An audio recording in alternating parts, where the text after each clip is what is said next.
para mí ha sido muy edificante y muy lindo poder ir como descubriendo en este avanzar tan lento a lo largo de Lucas, ver cómo es que Lucas va entretejiendo temas y cosas en el orden que él coloca ciertas historias o ciertos acontecimientos en la vida de Jesús y los discípulos. Entonces llegamos a una historia muy particular que también parece que arrancara de la nada, pero pronto vamos a ver que mucho tiene que ver con todo lo que Jesús venía hablando desde el comienzo de este capítulo 16. ¿Alguien se acuerda cómo comenzó este capítulo 16? También con habíamos dicho hace 2 domingos atrás, una parábola bastante extraña. Si tienen la Biblia abierta ahí lo pueden ver. Ahí va, el mayordomo infiel. Vimos que al principio nos parecía medio extraño esto de que nos estaba describiendo a alguien que hacía cosas malas, que alguien que estaba pecando en la forma en la que administraba el dinero, y sin embargo este hombre ahí dijo, mira, qué astuto que sos, qué bien. Y Jesús dice, bueno, los hijos de la luz deberían ser astutos con su dinero, y como nos llevó un tiempito ahí poder descubrir eso, ¿no? Y enseguida aparecen los fariseos, que nos dice que estos fariseos eran amantes de su dinero, eran muy avaros, y por lo tanto no les gustó nada escuchar eso. Y hoy vamos a ver también como el cierre de este capítulo, con otra parábola que tiene bastante que ver con los dos temas, con ese tema del manejo del dinero por un lado, y cómo está nuestro corazón referente al dinero, y por otro lado, que fue lo que vimos el domingo pasado, que es con la gran unidad que tienen las Escrituras, que tiene la palabra de Dios, entre todo lo que eran la ley y los profetas, también con el anunciamiento del reino de Dios y Jesús. Así que varias cosas ahí, y bueno, hay un tema ahí que va a saltar ahora bastante interesante que ya vamos a ver. Pero bueno, versículo 19 de Lucas 16. Dice, Jesús dijo, había un hombre rico que se vestía con gran esplendor en púrpura y lino de la más alta calidad y vivía rodeado de lujos. Tirado en la puerta de su casa había un hombre pobre llamado Lázaro, quien estaba cubierto de llagas. Mientras Lázaro estaba tendido deseando comer las sobras de la mesa del hombre rico, los perros venían y le lamían las llagas abiertas. Una descripción terrible ahí de la situación, muy, muy gráfica, traten de no imaginárselo demasiado. Con el tiempo, el hombre pobre murió y los ángeles lo llevaron a estar con Abraham, o los que están ahí con la Reina Valera van a decir que dice el seno de Abraham. Ahora, toda una rama muy interesante ahí por la cual nos podemos ir. Dice, el hombre rico también murió y fue enterrado, y su alma fue al lugar de los muertos. O al Hades, también dice ahí en algunas versiones. Dice, allí, en medio del tormento, vio a Abraham a lo lejos con Lázaro junto a él. El hombre rico gritó, Padre Abraham, ten piedad, envíame a Lázaro para que moje la punta de su dedo en agua y refresque mi lengua. Estoy en angustia en estas llamas. Y Abraham le dijo, hijo, recuerda que tuviste todo lo que quisiste durante tu vida, y Lázaro no tuvo nada. Ahora él está aquí recibiendo consuelo y tú estás en angustia. Además, hay un gran abismo que nos separa. Ninguno de nosotros puede cruzar hasta allí y ninguno de ustedes puede cruzar hasta aquí. Entonces el hombre rico dijo, por favor, padre Abraham, al menos envíalo a la casa de mi padre. Tengo 5 hermanos y quiero advertirles que no terminan en este lugar de tormento. Abraham le dijo, Moisés y los profetas ya les advirtieron. Tus hermanos pueden leer lo que ellos escribieron. El hombre rico respondió, no, padre Abraham, pero si les envías a alguien de los muertos, ellos se arrepentirán de sus pecados y volverán a Dios. Pero Abraham le dijo, si no escuchan a Moisés y a los profetas, no escucharán por más que alguno se levantara de los muertos. Bueno, ¿qué historia? Otra historia también muy extraña, y hay hasta grandes debates, ahí los teólogos y cosas, eran tan grandes debates de decir, bueno, esto realmente es solamente una parábola, solamente una historia, o Jesús estaba contando algo más, porque bueno, es la única parábola en la que Jesús le da un nombre a una persona. Siempre dice, bueno, un padre, un hijo, un rey, un hombre pobre, un hombre rico, lo que sea, y acá le nombra a una de estas personas, pero bueno, por varias cosas podemos entender de que sí, que se trata de una historia que Jesús está contando. Y hay varias cosas a las que nosotros nos tenemos que detener para poder ver qué es lo que Jesús quería comunicar, qué es lo que Jesús quería enseñar, y más que nada teniendo en cuenta este contexto, esta idea de que Él venía ya hablando de las riquezas y venía también hablando de la importancia de las Escrituras. Entonces, empezamos a ver enseguida el paralelismo del hombre rico, que este hombre rico que estaba acá nos describe una situación terrible. Alguien que tenía mucho dinero, que la pasaba muy bien, pero que vivía de una forma completamente egoísta. Alguien que no era un rico justo, no era un rico que honraba a Dios ni que buscaba honrar a Dios, simplemente se pasaba disfrutando la vida, todo pensando en sí mismo e ignorando completamente a los demás. Y esto lo vemos porque quien estaba a su mesa y quien nunca fue ayudado en todo esto fue Lázaro. Y vemos esta descripción de cómo Jesús lo pone en contraste con lo que Él había dicho que nosotros debemos hacer con nuestras posesiones, con nuestras riquezas, en el versículo 9, en esa primera parábola del capítulo, que vieron que decía que debemos usar sabiamente nuestro dinero para que así beneficiar a otros y ser recibido en el cielo por esas personas a quienes nosotros pudimos ayudar. Y esta historia nos demuestra un gran contraste de que en esta historia pasa exactamente lo opuesto. Este hombre rico muere y se encuentra de que todo lo que él había acumulado durante su vida, toda la forma egoísta en la que él había vivido, no le había servido para nada. Lo había perdido todo, como hemos dicho una y otra vez, porque tantas veces Jesús trata este tema de las posesiones y cómo nuestro corazón está tan enredado con eso. Es súper importante que nosotros entendamos de que nada de lo que nosotros acumulemos en esta vida nos lo podemos llevar con nosotros. Por lo tanto, de ahí viene esa enseñanza de usarlo, lo que tenés, sea poco, sea mucho, usarlo sabiamente para poder acumular tesoros en el cielo, donde nada de eso va a ser corrompido. Nada de lo que vos tenés hoy, cuando vos mueras, por más que te lo entierren contigo, te lo puedes llevar a ningún lado. Y eso tiene que ser algo que nos llame la atención en la forma en la que nosotros vivimos nuestra vida. Y el contraste entre estas dos personas, entre el rico y entre Lázaro, sigue. La razón por la que yo creo que Jesús hace esta gran excepción y le da un nombre a esta persona y lo llama Lázaro, es porque era la gran diferencia entre este contraste entre uno y otro, de que uno de ellos, a pesar de que no tenía nada, a pesar de que era enfermo, a pesar de que era rechazado por todo el mundo, en esta historia es el único de los dos que era conocido por Dios, que era conocido por Jesús. Y esto también nos hace eco a otras historias que Jesús cuenta más adelante, cuando Él habla de ese día del juicio final y le dice a algunos que tanto habían hecho por Dios y todo lo demás, le dice, apártense de mí que yo no los conozco a ustedes. Y claramente Jesús está diciendo, este hombre rico, por más que él no era conocido por Dios. Sin embargo, Lázaro era conocido por nombre. Y ambos murieron.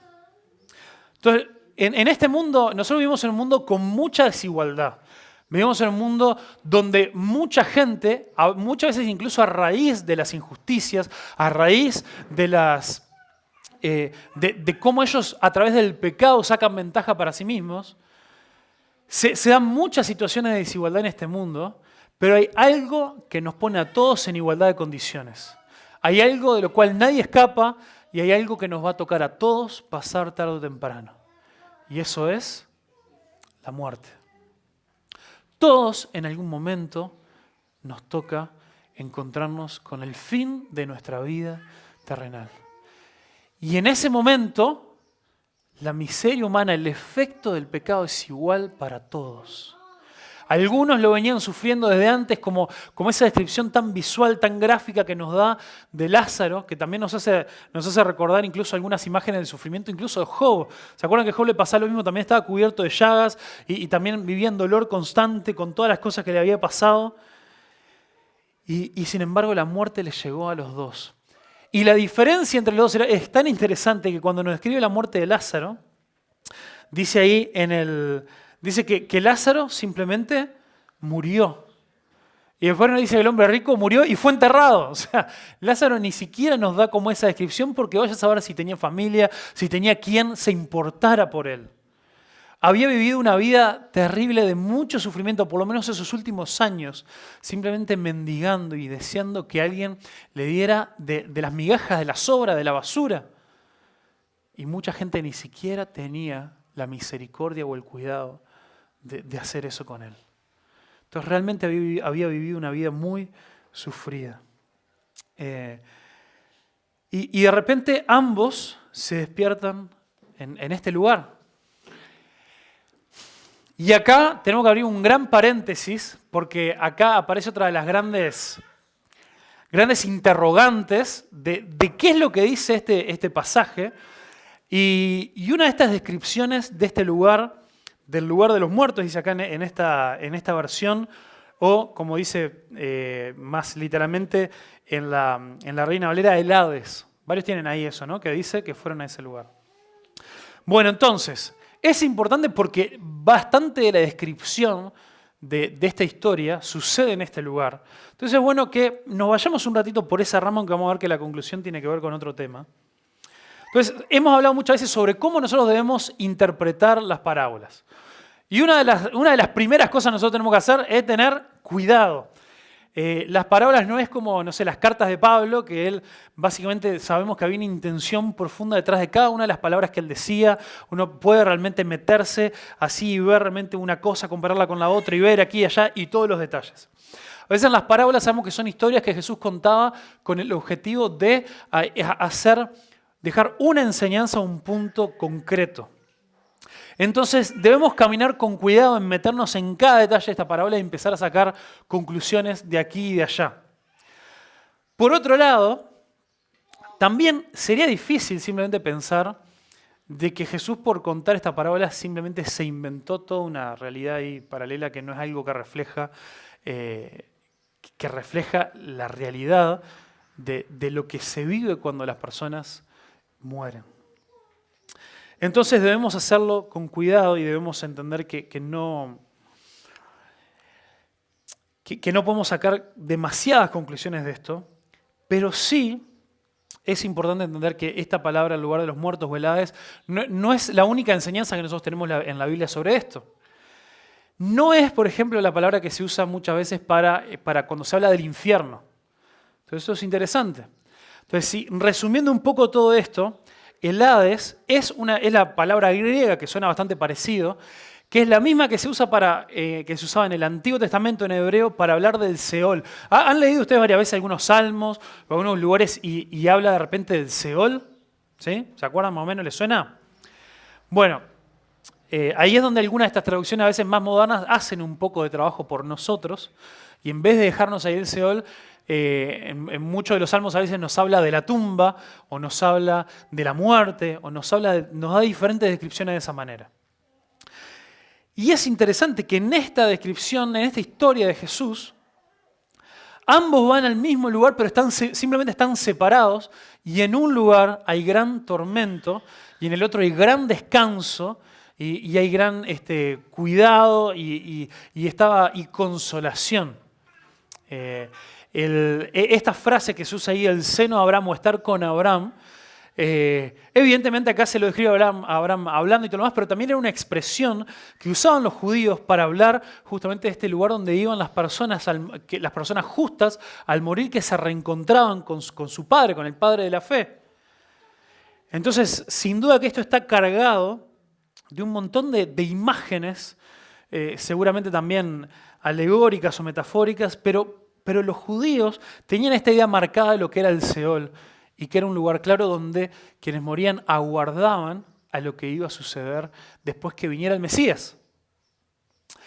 Y había, incluso entre ellos, también esto es interesante dejarlo ahí, que los judíos en el tiempo de Jesús y más adelante también, ellos no tenían una idea del todo clara, como la tenemos nosotros por todo lo que se nos dice después en el Nuevo Testamento, de qué era exactamente lo que pasaba en la eternidad o qué era lo que pasaba después que la gente moría. Sabían que estaba este lugar, pero incluso, ¿se acuerdan que que Jesús a veces tenía discusiones con los fariseos y había otro grupo. ¿Se acuerdan de otro grupo que tenía otro nombre? Los saduceos. Y una de las grandes discusiones ahí era que los saduceos, ellos no creían que en la qué, la resurrección, exactamente.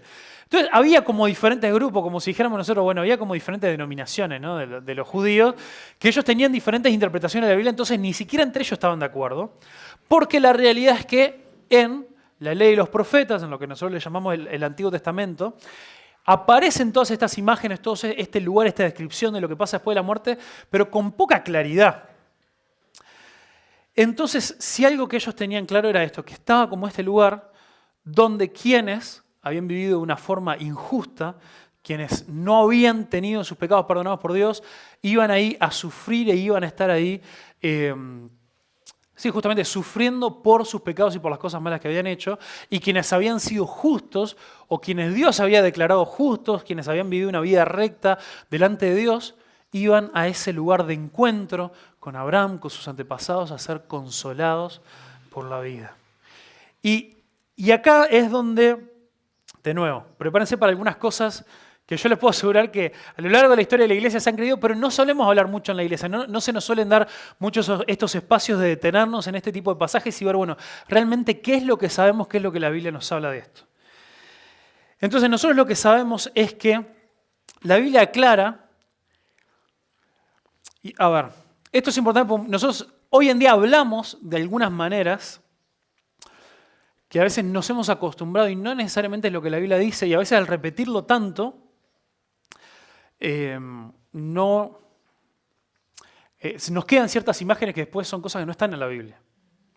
Entonces, nosotros, por ejemplo, hoy, cuando le hablamos a la gente, no estamos en una lección de la escuela dominical, o estamos alguien que quiere saber qué es lo que la Biblia dice de lo que pasa después de la muerte, solemos hablar ¿de qué? De que hay dos lugares. ¿Cuáles son? ¿De qué hablamos nosotros? Del cielo y del infierno. Bueno, no nos vamos a meter mucho en ese tema porque se nos va a ir larguísimo, pero hace un tiempo atrás clarificamos un poco el tema del cielo. Y hablamos de que sí, vamos a encontrarnos con nuestro Señor, vamos al cielo, pero lo que es la eternidad nos habla de que va a haber un momento de que Jesús, de que Dios va a resucitarnos a todos físicamente y Él va a crear un cielo nuevo y la tierra nueva, un lugar físico acá, esta tierra, lo va a restaurar todo y es ahí donde vamos a poder vivir para siempre. Y eso es ese cielo, esa nueva Jerusalén, pero no nos podemos imaginar esa eternidad como lo que a veces aparece en los dibujitos, ¿no? De las películas ahí entre las nubes, ¿no? Dando vuelta y todo eso. Sino que es un lugar muy real, muy físico, y donde podremos vivir para siempre con Dios reinando para toda la eternidad y habiéndose deshecho del pecado. Entonces, eso ya nos confronta con algunas ideas equivocadas de cómo nosotros hablamos todo el tiempo sobre el cielo y sobre el infierno, ¿no? Y lo que nosotros nos imaginemos que es vivir para siempre. Ahora, con lo otro pasa lo mismo. ¿Cuál es el otro lugar que habíamos dicho? El infierno. Y muchas veces nosotros decimos, bueno, si alguien muere y murió fuera de Cristo, si nunca se arrepintió, si no pidió perdón por sus pecados, si no llegó a conocer de Cristo, lo que le aguarda, lo que le espera es el infierno. Y la Biblia enseña eso, pero una diferencia importante, digamos, es que el infierno todavía no ha sido inaugurado. Opa, pará, ¿cómo? ¿Qué me estás hablando?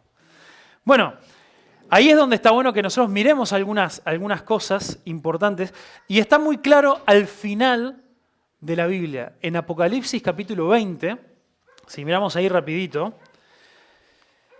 en Apocalipsis capítulo 20 nos habla ahí del juicio final, en el versículo 11, nos habla de ese gran juicio final, que se le llama el juicio del trono blanco, porque dice ahí Juan, en el versículo 11, y vi un gran trono blanco, al que estaba sentado en él, a Dios, a Cristo, dice, y la tierra y el cielo huyeron de su presencia, pero no encontraron ningún lugar donde esconderse. Y miren qué importante, miren acá esta descripción que dice, vi a los muertos, tanto grandes como pequeños, de pie delante del trono de Dios. Los libros fueron abiertos y entre ellos el libro de la vida.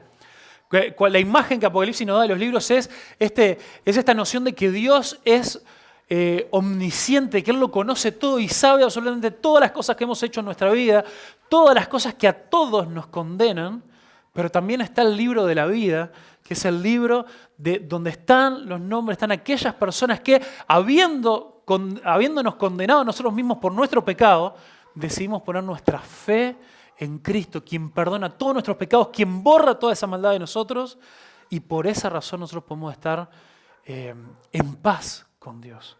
Y ese libro de la vida es quien determina que nosotros podemos escapar del castigo eterno.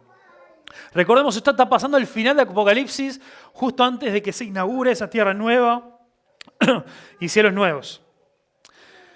Y dice ahí, a los muertos se les juzgó de acuerdo a las cosas que habían hecho, según lo que estaba escrito en los libros. Y miren qué importante esto, del versículo 13. El mar entregó a sus muertos para ser juzgados, y la muerte y el Hades, o la tumba tengo allá acá, pero tiene un asterisco ahí que específicamente dice el Hades. Entonces nos está confirmando de que sí, de que hay un lugar donde la gente está siendo atormentada. Definitivamente para quienes mueren con Cristo, el siguiente instante no va a ser para nada agradable, pero sí nos dice que eso es simplemente un preámbulo a ese juicio final. Y dice, entonces la muerte y la tumba fueron lanzadas al lago de fuego, y este lago de fuego es la segunda muerte, y todo el que no tenía su nombre registrado en el libro de la vida fue lanzado al lago de fuego. Y el lago de fuego es también la forma en la que Jesús habla de ese infierno, del infierno eterno. Está también descrito de una forma bastante más breve en Mateo 25, 41. Si lo miramos ahí rápidamente, Mateo 25, 41. Es esta historia que él cuenta también sobre el juicio final y habla de esta gente que le dice, pero Señor, hicimos esto y aquello en tu nombre y todo lo demás, y le dice, yo no los conocí. Entonces bien al final, cuando le está hablando a la gente que él rechaza, dice, luego el rey se dirigirá a los de la izquierda y dirá, fuera de aquí ustedes, los malditos, al fuego eterno, preparado para el diablo y sus demonios. También hemos hablado en otro momento cómo esta concepción del infierno, del juicio eterno, no es también esta idea popular que tiene muchas veces la sociedad y todo, de que bueno, Dios está en el cielo y en el infierno está ahí el diablo, no sé, es como su lugar ahí para... Su reino, ahí va. No. Todo es dominio de Dios y el primero en ser castigado para siempre, el primero en perder cualquier tipo de dominio va a ser Satanás cuando sea echado en ese lugar y con él todos quienes lo siguieron. Entonces estas cosas también son buenas y son importantes para que veamos que esta historia tan rara que cuenta Jesús tiene un montón de bases en cosas que a veces nosotros no le prestamos tanta atención, pero que están ahí presentes. Y ahí nos puede llamar un poco la atención esta idea de que parece que también estaba ahí Lázaro, pero estaba siendo consolado. ¿Y cómo fue esto? Bueno, acá la explicación de todo esto sería bastante más largo, pero para ya ir redondeando. Es esta idea de que todos aquellos que eran justificados, que eran nombrados justos antes de la muerte de Cristo, ellos lo hacían por fe en el sacrificio que Cristo iba a hacer, o sea, sin saber quién era Cristo, ¿no? Pero confiando en ese Mesías que vendría y en estos sacrificios de los animales y todo lo más, que simplemente era un símbolo de aquello que iba a venir. El libro de Hebreos nos habla claramente de cómo esos sacrificios no podían realmente deshacerse, no podían perdonar, no podían limpiar el pecado, lo que hacían era cubrirlo. Entonces, incluso todas aquellas personas que murieron desde el comienzo hasta que Jesús murió y resucitó, estaban también ahí en esta espera. Y hay un pasaje también en el que no tenemos mucho tiempo ahí para meternos en 1 de Pedro capítulo 3, que también a mucha gente le causa muchas preguntas, que es cuando dice que Jesús, después de morir, se descendió al Hades y le predicó a los espíritus presos. ¿Todavía a algunos les suena haber leído eso por ahí?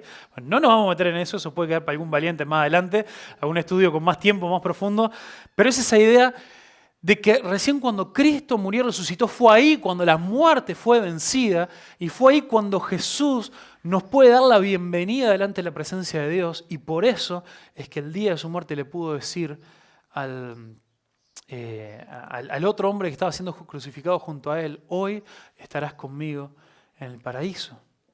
Y ahí hay toda una discusión si en realidad ese paraíso quizá todavía era el Hades, porque todavía a Jesús le faltaba resucitar, pero esas son diferencias de las que ahora no nos interesan, pero es esta idea de que Jesús nos confirma una vez más dos cosas importantes, que todo esto detrás creo que es importante que lo estudiemos, que lo sepamos, Pero a nosotros, toda esta parte, ¿qué nos tiene que llevar? Y es a lo que la conversación entre el hombre rico y Abraham y Lázaro nos va a llevar ahora.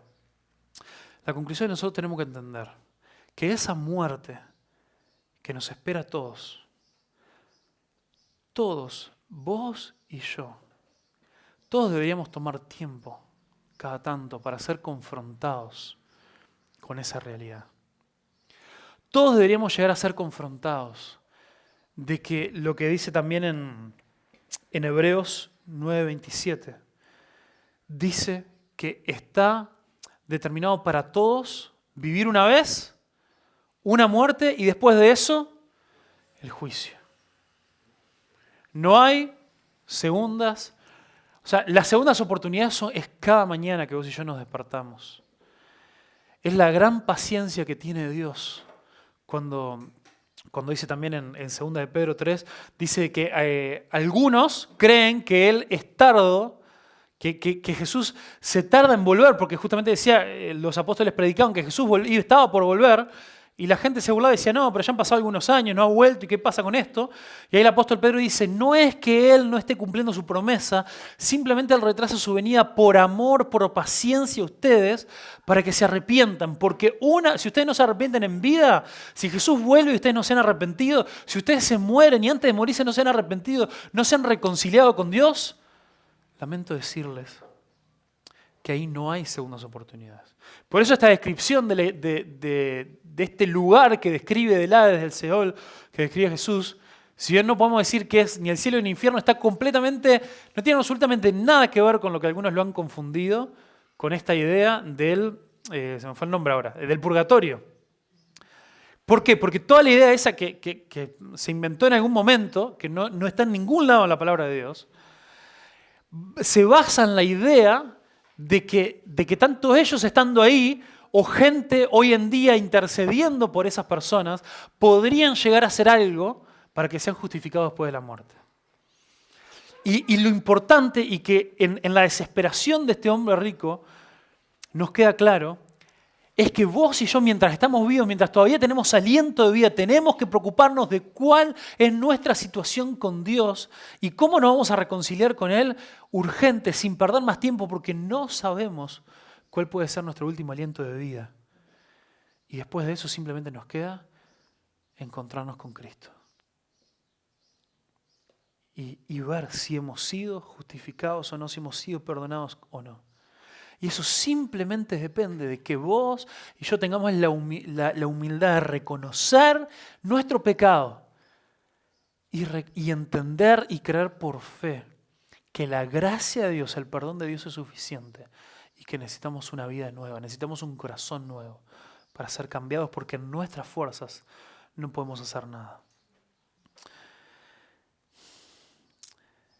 Entonces, esa interacción ahí, el sufrimiento, recordemos esto, ni siquiera era el castigo eterno, pero el sufrimiento de este hombre era tal que pedía, por favor, mandá a Lázaro, este hombre que yo me lo cruzaba por ahí cuando yo salía de mi casa y estaba mendigando. Él me conoce, sí, no sé, alguna vez, no me acuerdo si le tiré alguna moneda o no, pero mandalo por favor a que me alivie de alguna manera. Y usa esta imagen, obviamente es una hipérbole, es una exageración, pero es para que nosotros entendamos la gravedad del asunto. Dice que él moja su dedo en agua para tocar mi lengua, a ver si eso me puede aliviar. Es una situación terrible, terrible. Y era tan terrible que cuando Aarón le dice, no, hay un gran abismo que nos separa y nadie puede cruzarlo, también hablándonos, reforzando esta idea de que después de nuestra muerte, nuestras oportunidades se terminaron. Este hombre que había vivido una vida tremendamente egoísta, que solamente podía pensar en él, en sus posesiones, en su riqueza, fue tanto el sufrimiento que de repente recién en ese momento se puso a pensar en su familia. Así de desesperante.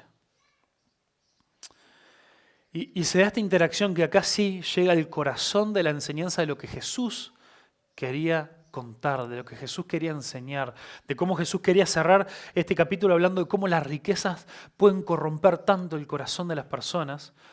Y nosotros tenemos que ser dueños de nuestras posesiones y no que nuestras posesiones nos posean a nosotros. Llega ahí y en el versículo 29 dice: Moisés y los profetas ya les advirtieron. Tus hermanos pueden leer lo que ellos escribieron. ¿Se acuerdan lo que Jesús dijo? Unos versículos antes, a ver, era por el versículo 17, esto antes de esta historia que leímos hoy, cuando Jesús estaba discutiendo con los fariseos, le dice: eso significa que la ley, no significa que la ley haya perdido su fuerza, es más fácil que el cielo y la tierra desaparezcan a que el más pequeño punto de la ley de Dios sea anulado. Entonces hemos hablado cómo Jesús refuerza esta idea de la unidad en las Escrituras y que todo lo que estaba en la ley, en los profetas, en el Antiguo Testamento, todo apuntaba hacia Él. Y por eso le dice Abraham a este hombre rico, le dice: tus hermanos, tu familia, todos los que están vivos, tienen las Escrituras. Si ellos tan solo le prestaran atención, si tan solo tuvieran un corazón abierto y dispuesto a oír y a escuchar, se darían cuenta que tienen delante de Él al Señor. Se darían cuenta que tienen todo lo que necesitan para reconciliarse con Dios. Sin embargo, el problema no es que haya alguien, no es que sea algún gran milagro para que puedan prestar la atención a Dios, para que puedan ser reconciliados con Dios, sino es que no tienen oídos para oír. Y eso lo vemos porque ahí el hombre rico le dijo: no, padre Abraham, pero si se les envía a alguien de los muertos, ellos se arrepentirán de sus pecados y volverán a Dios. Pero Abraham le dijo: si no escuchan a Moisés y a los profetas, no escucharán por más que alguno se levantara de los muertos. Y acá hay dos cosas importantísimas. Primero, muchos de nosotros, hoy en día, en vida todavía, nos excusamos detrás de un montón de cosas. Nosotros, conociendo la verdad, nos excusamos de por qué nosotros no nos comprometemos con Dios, por qué nosotros no nos sometemos a la palabra de Dios, por qué nosotros no le obedecemos, no hacemos lo que Dios quiere para nuestra vida, conociendo la verdad, conociendo cuál es la voluntad de Dios para nosotros, conociendo cómo nosotros deberíamos actuar, cómo deberíamos vivir, y nos excusamos detrás de: bueno, lo que pasa que, no sé, yo para tal cosa, es un paso tan grande que le tengo que pedir una gran señal a Dios. Si Dios tan solo, no sé, sanara a tal persona. Si Dios tan solo, no sé, me ganara el 5 de oro para salir de las deudas. Si Dios tan solo hiciera que tal persona venga y me ore y me diga algo. Si tan solo pasara esta cosa en mi vida, yo entonces ahí sí seguiría a Dios. Y una y otra vez ha quedado demostrado. Jesús lo dijo en varias oportunidades, pero también en nuestra vida, en nuestro alrededor, con la gente que nosotros conocemos, sabemos que mucha gente ha vivido cosas increíbles con Dios, ha visto grandes milagros pasar, ha visto grandes sanidades, ha visto un montón de situaciones que no pueden ser explicados por otra cosa que sea Dios orquestando nuestra vida para hablarnos y para confirmarnos y para decirnos un montón de cosas. Y sin embargo, una y otra vez, muchísima gente se mantiene en rebeldía con Dios. Porque el problema no es que nosotros no tenemos el milagro que nos falta, sino que no tenemos oídos para oír. Y yo no sé cuál puede ser el muerto que nosotros queremos que resucite.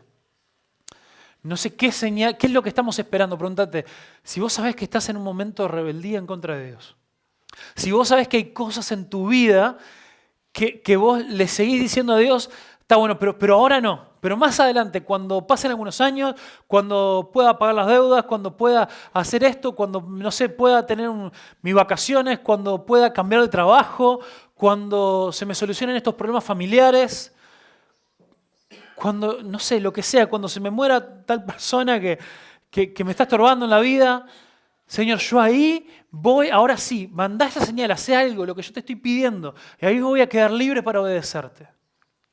Tu problema no es de tu situación. Nuestro problema es del corazón.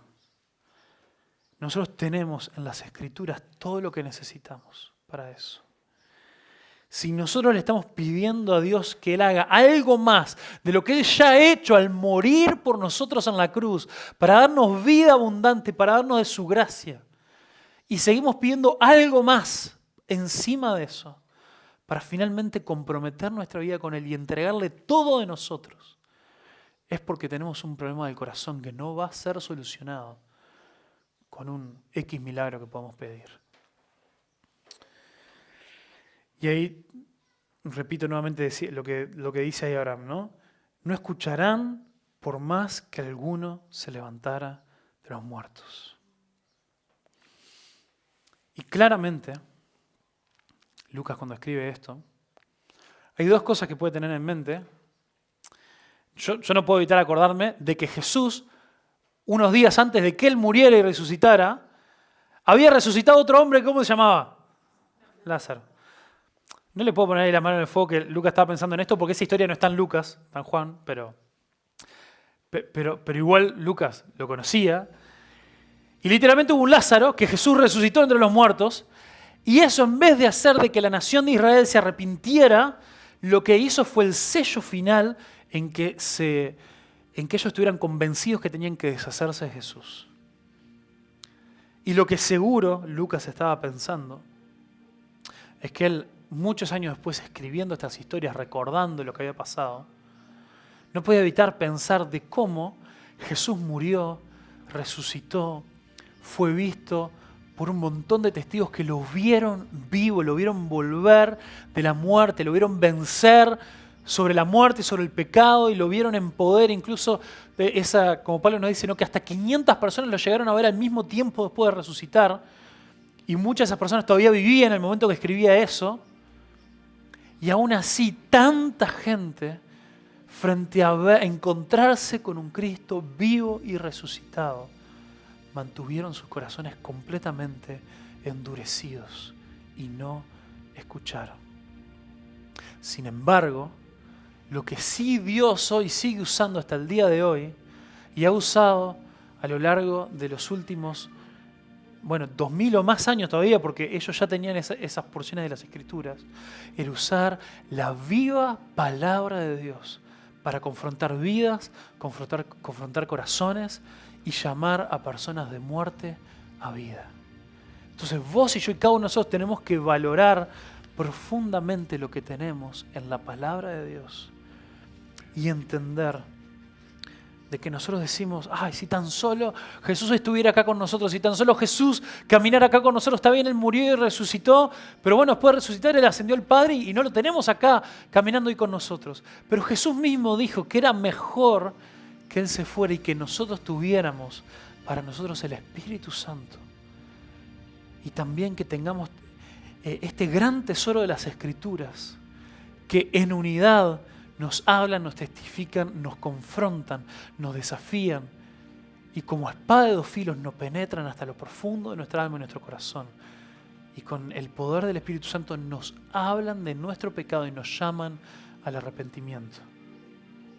Entonces, lo que Abraham termina diciendo ahí es, vos y yo tenemos todo lo que necesitamos. Tenemos todo lo que necesitamos para reconciliarnos con Cristo, para reconciliarnos con Dios, para tener nuestros pecados perdonados.